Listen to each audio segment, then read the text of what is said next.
Good Hello. afternoon. Good afternoon from the Philippines. Good morning in the Good United Kingdom. morning from UK. Yes, hello, Jeresa. I'm so glad that you're here. We are starting a new series in Everlasting Star YouTube channel entitled How to Start or Build a Career. This will be a series of interviews with successful individuals on how they started or built their career into their current profession or who they are right now. And I'm so glad to have for my first episode my good childhood friend, high school Yes. friend, Jeresa Medroso. She started Hi. hello, she started her career in the Philippines, here in the Philippines, and then that led to a nursing profession in the United Kingdom. So we thought that this could be an interesting video session for our viewers. Hopefully they can learn some valuable lessons in life, Hopefully. some teaching moments, I am very sure. From Jeresa, from her life experience, from her career experience, and especially for the students, the young professionals, and even those in later stage of life, if they Mm-mm. want to start a new career, another career, or It's not too late. not too late, something that Yes. is more suited for the concerned person. So this will be an inspirational session. So I'm very sure about that. So let's all welcome Jeresa Medroso. Hello, Jere. Hello, Cecil. Thank you for your time. Welcome. I'm so excited, but at the same time, kinakabahan din. No, don't Parang be. job interview, ah. Job interview, no, it's not a job interview. Baka some will be applying for jobs from you. So let's start off with the question. What problem did you experience before starting your career? And why was it such a big deal that you went Mhm. looking for a solution when you did? Yeah, one main problem, and I think that time it's the only problem, is actually finding a job. So after graduation in the Philippines, it's so difficult to find a job. At sa Philippines, ang dami-daming nursing. We're overloaded with nursing and at that time, UK is open. I think US closed na. For so many years they've been open, and at that time, year 2000, UK is open. So first, um, so most of the job na open sa nursing ay mga volunteer lang, and then they need, kung hindi man volunteer, they need 2-year experience. As a newly grad, wala akong 2-year experience. So I opted for a volunteer, and my first volunteer job is in Fort Bonifacio, by Army General Hospital. Of So course. I stayed there for 6 months. And then, yeah, another volunteer job. I had two volunteer job experiences. And then my main, yung job, na-recruit na ako as a professional nurse is sa Medical City. So I stayed there. That's where I stayed and I gained my experience. So how did next question, how did I, yung hurdle ng. Why was it such a big deal that you went looking for a solution when you did? Yeah, because kailangan mo ng job, 'di ba? And I'm so eager, you just graduated and all those skills na learn mo. I'm so eager to practice it and to learn more. So, kahit volunteer lang and kahit mababa ang sweldo, I'm still so glad na I've done it, volunteer job. And I'm so eager. Yeah, kasi I just want to practice what I've learned. And it's all worth it at that time. So that answers the question actually, why did you choose that career, no? Mhm. Why did I choose this career? Actually, when I was small, I was exposed to the hospital kasi nga yung mama ko, she works as a midwife in the Mhm. hospital. So, every now and then, may mga gathering doon, family gathering, we're always there.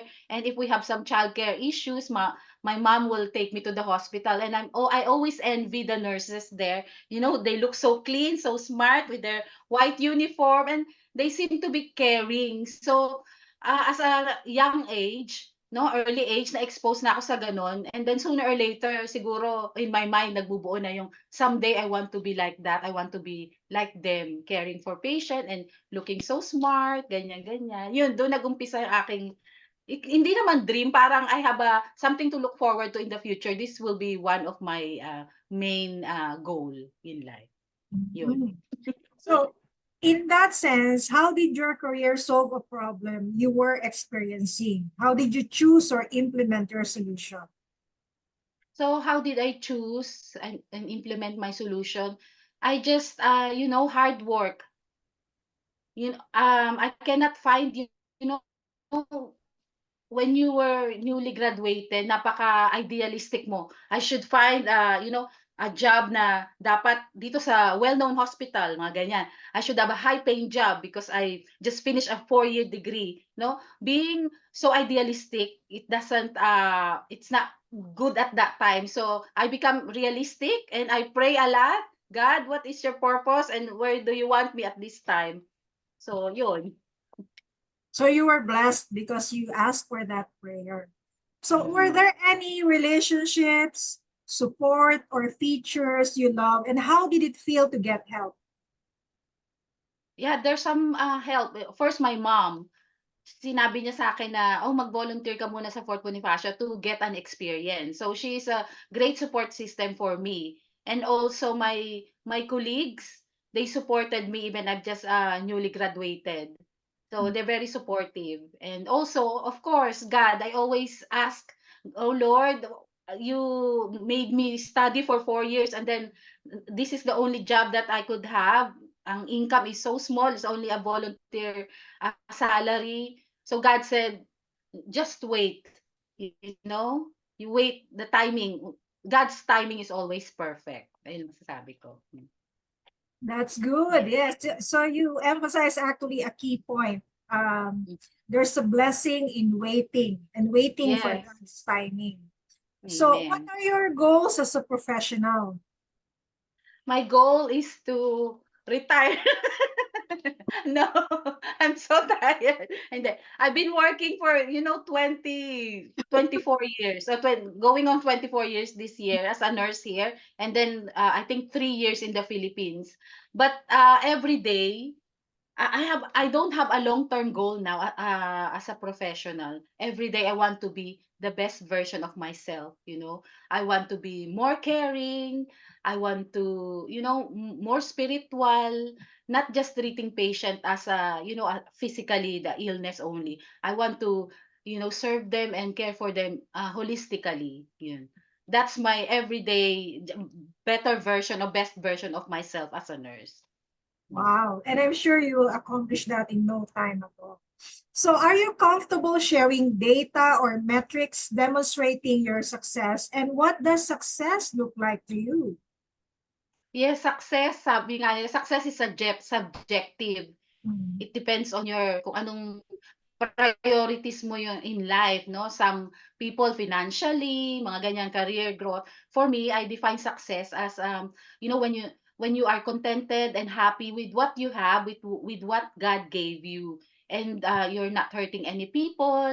You're following, the greater commission that God gave us to all of us. For me, success is like that. So for me, I feel successful because I have my loved ones with me. I'm contented with my life. Well, as a moment, yeah. And I think ginagamit din ako ni Lord as his instrument, to spread love to everyone. That's Yes, what successful. and you are actually blessed in every way. So, what does a typical day look like for you as a professional? How did that feel? And what surprised you about it? So, day in the life of a nurse. Gusto mo ba sabihin ko? So, a typical day in the life. So, if I am on a day shift, our work starts at 7:30 and ends at 8 p.m. So, we call it a long day shift. So, 7:30, we receive endorsement or handover or reports from the previous shift. And then, if I am the nurse in charge, which usually I am most of my shift, after the handover, I talk to the doctor and physiotherapists, we call them PT dyan, PT, ganyan, to hand over again.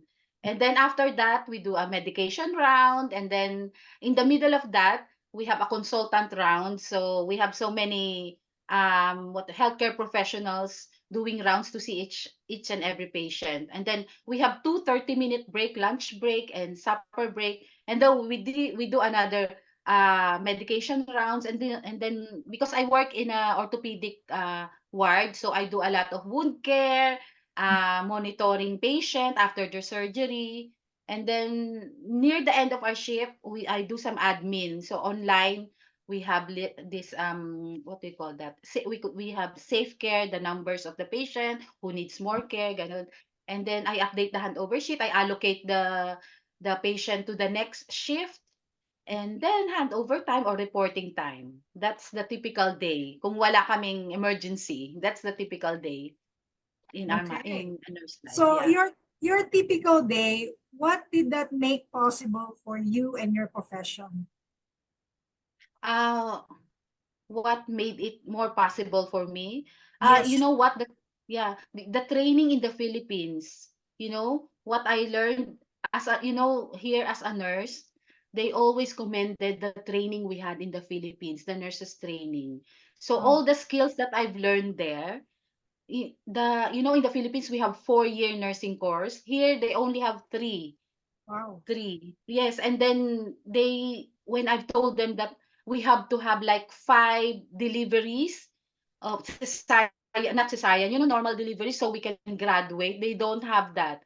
We have a pharmacology subject for all the medications. They don't have that. That's why they said, oh, that's why you have extra 1 year. So the things that I learned from my nursing schools, it give me confidence and knowledge, lots of knowledge. Kahit na it's been 20 odd years ago, it's still, what do you call that, the knowledge is still there, the skills hindi Wow. mai-impart yon. So the foundation, that's how I get by every day. Yeah, that's good to know. So well done to the Philippine nurses training, yes? So Yes. finally, what words of wisdom have you learned from a family, a friend, colleague, or mentor that you can impart to our viewers? And how did your life change for the better? Yes, ang words of wisdom is from my pastor's wife friend. So she always say, show love. Kaya nga, ito sinuot kong shirt, show Ah, love. You know, I like and that. it's not, you think it's easy, but it's difficult, especially in our nursing profession. Isa sa lagi kong nilalagay sa aking heart and mind, ay yung nasa 1 Corinthians 6:16:4, let all that you do be done in love. So when I'm serving a patient, I'm not looking to that patient as someone like just a patient. I look for him like I'm serving God. So I have to do my best and I have to show love. Kahit na, how irritating some people, not only as a nurse profession, no? It also in my, lahat ng parte ng buhay ko, show love. Kahit na how irritating the patient is or the person is, kahit na may enemy ka, galit na galit ka, kasi command ni Lord yon. If you know God, because God is love, you know what is love, and punong-puno ng love yung heart mo. Yun lang ang ma-impart ko. Show love, whatever the occasion, wherever you are. Yun. That's right. So, yes, we do believe in that because we are Yeah. Christians. Yeah. So, can you go back to your pain points and identify specific fixes and bottom line impacts? Ah, like for example, what? Yes. What were your pain points in life Pain and points. the specific fixes and bottom line impacts? Okay, pain points. Starting as a professional nurse, nung pain points ko nung nag-start ako, yun nga, yung mahirap maghanap ng trabaho sa Philippines, ng stable job. That's why I came here because there's lots of opportunity here. How did I establish that? By praying, by asking for support, and by actually looking for a much better opportunity. You don't give up. Just keep on striving. And then another one, you're always exhausted, tiring. Our job is exhausted. 12.5 hour shift every day. It's exhausting. So what I do is, I before I leave the house, I always pray that God will give me enough strength, knowledge, and God will give me a hardworking colleague din, kasama din sa prayer. Kasi we work as a team. It's good that you pray for your colleague. And also, at the end of the day, I always look for a quiet time. We need a relaxation. We need a quiet time with God. And that will give me and then, yeah, that's the thing. And that is also how our generation is trained, no? So we Mm. are also blessed in that regard because our generation was trained in being resilient, diligent, and persistent. So we don't give Yes. up that easily, right? Don't give up. So just move forward, go, go, go. So that ends our first episode for this series of interviews. And thank you so much, Jeresa, for your time. I hope more blessings come your way as you also bless more people under you as you're the one in charge now in your nursing office or division. So I hope more blessings come your way, and I hope Thank more you. love come your way. as, you, Yes, more love. as you pray for love, more love. So thank you so much for your time, and Thank you, thank sir. you also to our viewers. We hope that you learned something from this valuable life experience of Yes. Jeresa in the United Kingdom. And we'll see you in the next video. Yes, thank Bye. you, sis. Bye.